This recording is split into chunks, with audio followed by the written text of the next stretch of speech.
When William was young, he lived a peasant's life, not in the way that brings to mind of watery broth for dinner and hard bread for lunch, but of hard work in the fields and even tougher work with the animals, all on his parents' farm.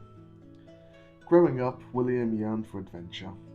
His grandpa used to tell him of his adventuring days and how he had explored haunted ruins and tangled with monsters bigger than houses. William took most of it with a pinch of salt, naturally, because his grandpa was a big storyteller. The best of young William's days were when his grandpa would take him out exploring the local caves, mapping the forest for hunters. William had a natural talent for it. On his coming-of-age celebration, with all the village present, his parents hushed the entire party. They then presented a 15-year-old William with a letter from the city of Waterdeep, accepting him into their university. William was so full of joy he nearly missed that his parents had spent a godly amount of gold on his entry fee. He thanked his parents for their love and left that summer. Waterdeep was a hard city. He spent most of his first months just trying to fit in, and after a while, the students about him accepted him for who he was. While truly becoming a man in Waterdeep, William accepted his first quests and defeated many minor evils around the city.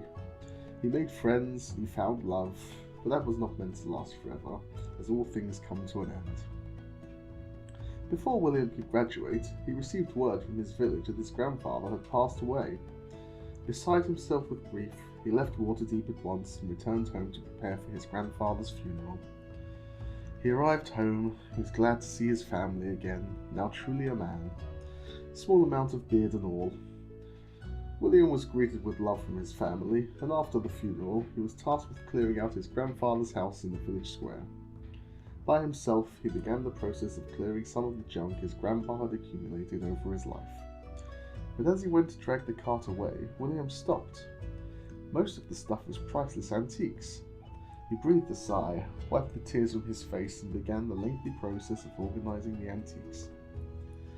As the long winter passed, William sold most of the useless trinkets and managed to amass an amount to pay his parents back for their love all those years ago.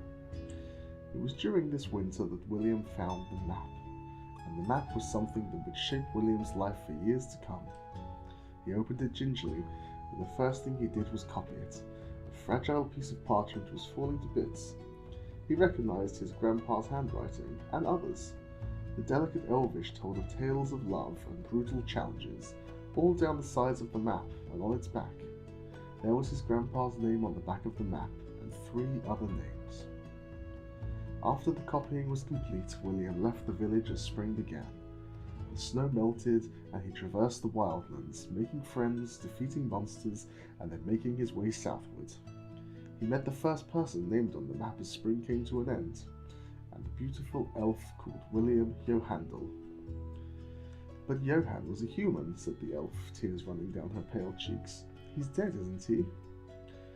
William told her the tale of Johandel, his grandfather, and then the elf, Sadahara, told William of his grandfather's true story, how he was her first love, and how William looked so much like him, of how his grandfather stabbed a manticore with a broken quarterstaff.